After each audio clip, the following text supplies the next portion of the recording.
Greetings, members, one and all of the Salivation Nation. The dangers of precious metals, IRAs. Let's explore.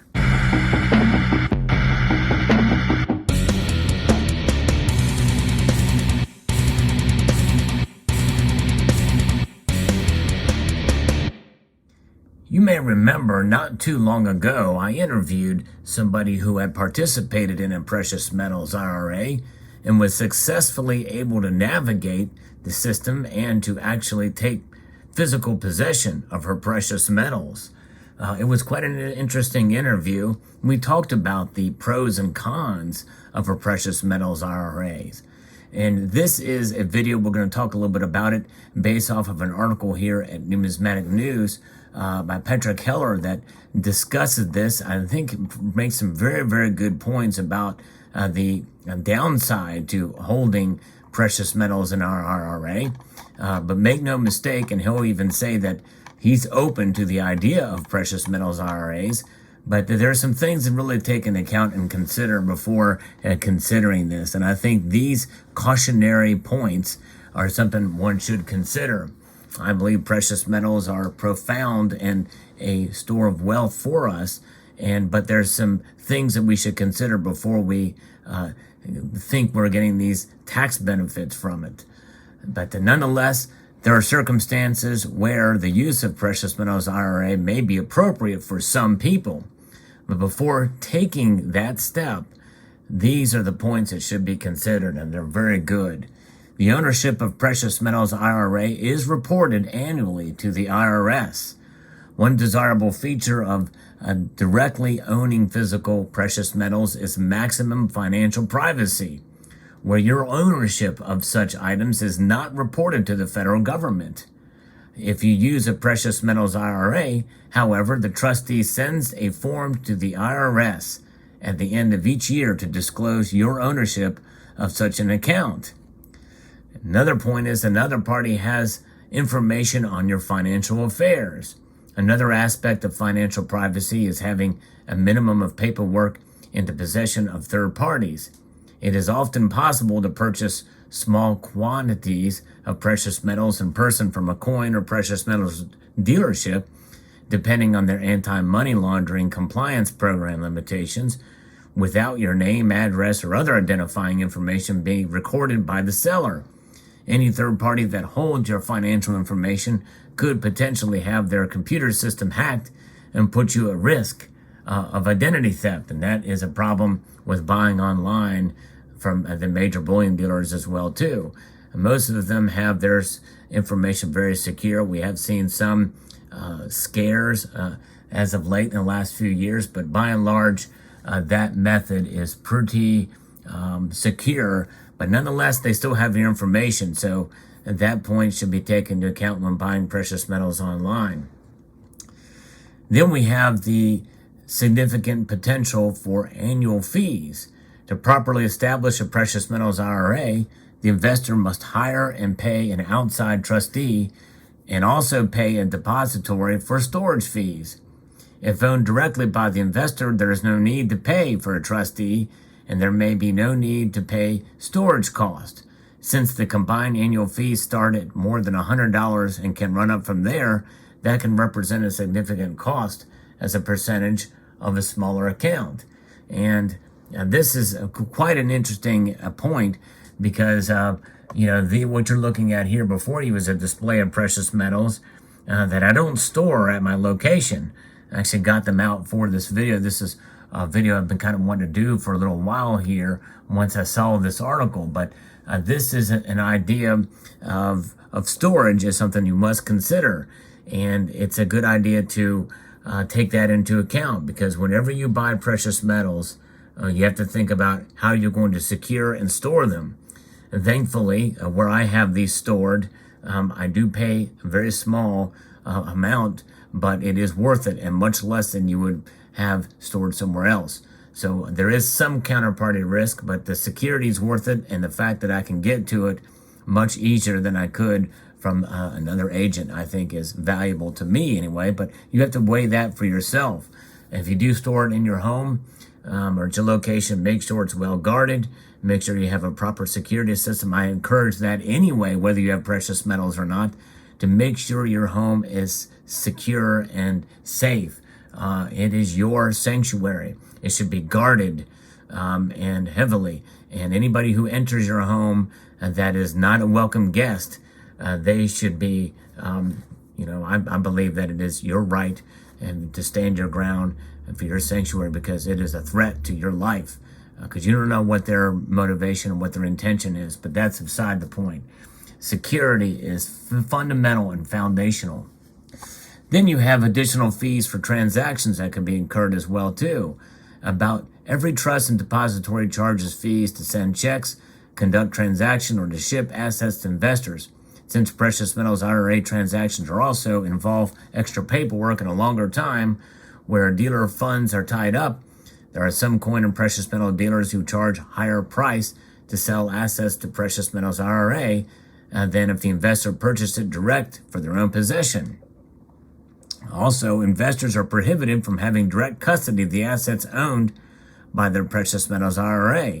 Some companies tried to market the so-called checkbook precious metal IRAs, where the investor established a limited liability company in an IRA that then bought the precious metals that the investor could have in their custody.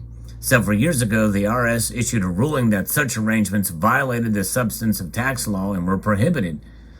Last year, a couple was penalized several $100,000 for such an arrangement involving about $700,000 worth of precious metals.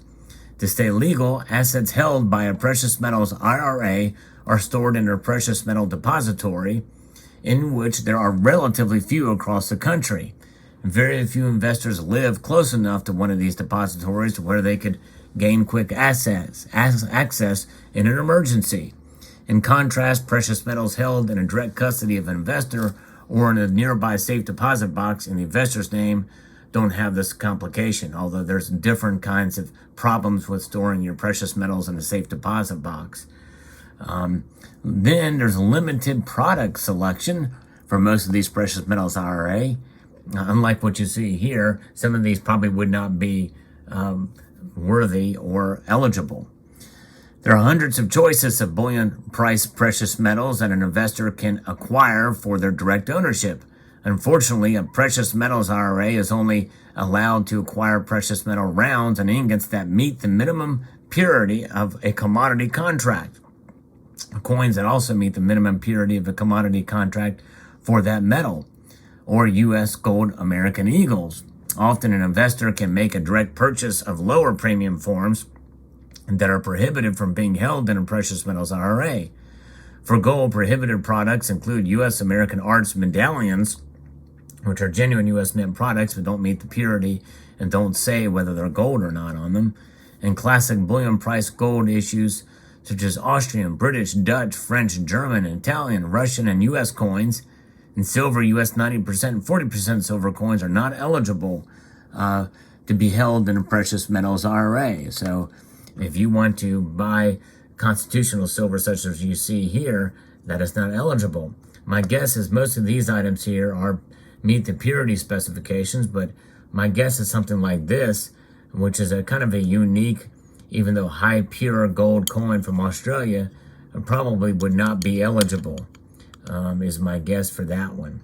And other things like this, a very cool looking bounty gold coin, would probably not be eligible either, even though it is a lovely coin and meets the purity specifications and is of a sovereign mint.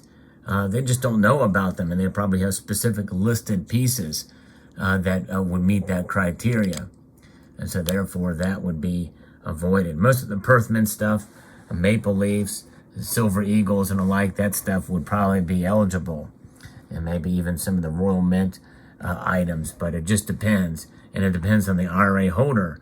There's no real set rule as to what's available to whoever they think is going to, whoever they decide.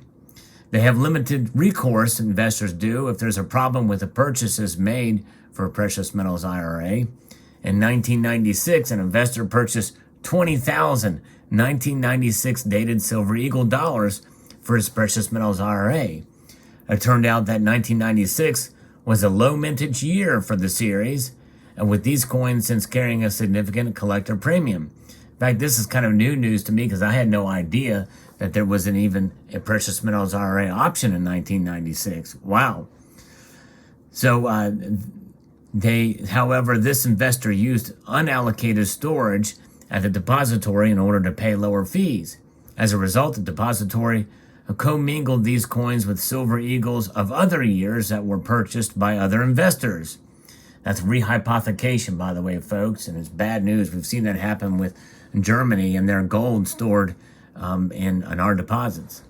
Years later, when he wanted to sell his 1996 silver eagle dollars at a high price, he found out that his coins had been commingled with other sealed boxes of silver eagles. The specific coins he had purchased were long gone. Said the depository shipped silver eagles on a different year that did not carry any numismatic premium. And so there you go. You can see how that's a bad deal for that case. Then there's potential problems of using unallocated storage for precious metals IRA. Beyond the authenticity issues, there are also other financial risks of using a less expensive unallocated storage of assets in a precious metals IRA. Items on unallocated storage are legally assets of the depository, which makes such assets subject to third-party claims against the depository. And so there is another issue there. Then IRAs are a tax deferral account better suited for holding assets generally generating periodic income instead of owning tax-deferred assets. An investor who may have been given an amount to put into IRA and an equal amount held personally would be more advantageous for tax purposes to put interest and dividends paying assets into IRA and keep the tax-deferred precious metals. And so it doesn't really make sense to put tax-deferred assets into a tax-deferred account, then pay fees for the privilege of doing so. Yes, indeed. So that's something to consider there as well. And so there is that situation and other aspects, and we can go into that much more. But to me, there is enough, in my view, negatives for these precious metals IRA that it's not something that I would explore for sure. And, not only that, it also raises red flags with the federal government knowing that you're putting your money into precious metals, which means that you may become a target in other areas for other purchases, especially with the way things are going with the ESG being all the rage for companies already right now. Many companies are already involved in ESG, which stands for environmental social governance, and be able to track things in that regard. So things to keep in mind and consider here. Let me know what your thoughts are in the comment section below. Do you have any of your precious metals in an IRA? Are you pleased with it? What is the communication like? What is the situation like with you with that situation? Would you ever consider it? Let me know in the comment section below. Would like to extend a multitude of gratitude to you all for taking the time to watch, and encourage you to please rate, share, comment, and subscribe.